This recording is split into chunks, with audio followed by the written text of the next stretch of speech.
আজ যদি তোমার বুকটা ভারী লাগে, আজ যদি মনে হয় সব শেষ, তাহলে এই কথাটা মন দিয়ে শোনো। যাকে হারিয়েছ সে তোমার কষ্টের কারণ হতে পারে, কিন্তু সে তোমার শেষ না। শেষ কখনো একজন মানুষ হয় না, শেষ হয় তখনই যখন তুমি হাল ছেড়ে দাও। হ্যাঁ, কষ্ট হয়েছে, রাতে ঘুম আসেনি, পুরনো কথাগুলো বারবার মনে পড়েছে। তুমি নিজেকে প্রশ্ন করেছ, আমি কি কম ছিলাম? কিন্তু সত্যিটা শোনো, ভালোবাসা ভেঙে গেলে দোষটা সব সময় তোমার হয় না। কখনো কখনো দুজনের পথ আলাদা হবার সময় হয়ে যায়।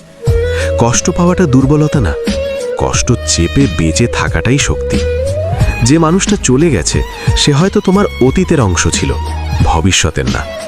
যদি সে সত্যিই তোমার শেষ হতো, তাহলে সে লড়াই করত, থেকে যেত, তোমাকে বুঝতে চেষ্টা করত। যে সহজে চলে যায় সে কখনো তোমার ভাগ্য হতে পারে না। একটা সম্পর্ক শেষ হওয়া মানে তোমার মূল্য কমে যাওয়া না। তুমি আগেও গুরুত্বপূর্ণ ছিলে, আজও আছো, আর কাল আরও বেশি হবে। কারোর চলে যাওয়ায় নিজেকে ছোট ভেবো না। যে তোমাকে রাখতে পারেনি সে তোমার যোগ্য ছিল না, এটাই সত্য।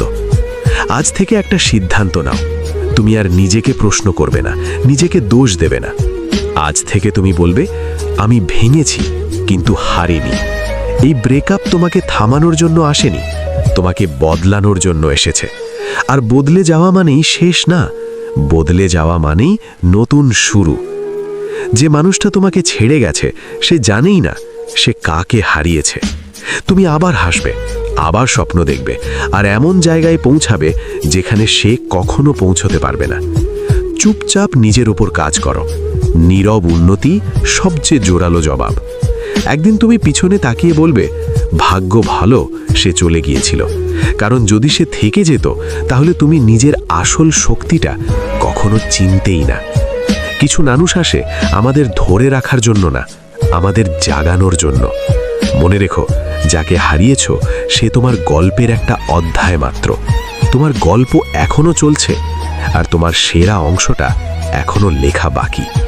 যাকে হারিয়েছি সে আমার শেষ ছিল না, আমার আসল শুরু এখন।